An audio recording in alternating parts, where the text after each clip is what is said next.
In this video I'm going to show you how you can easily search for a text on a website in Safari web browser. Be sure to watch the video to the very end so you don't make any mistakes.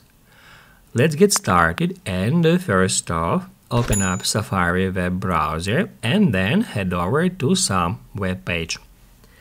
Once it is done, we need to tap Add Share.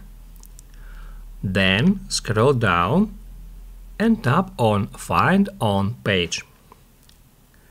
That will show up search, and that's where we can enter any word, any search request. It is showing us one of 47 results, and we can easily go to the next search result by tapping Add Arrow Down button. And if we would like to go to the previous result, we need to tap Add Arrow Up button. If you would like to delete search request from here, you can tap Add that X icon, and then we'll be able to enter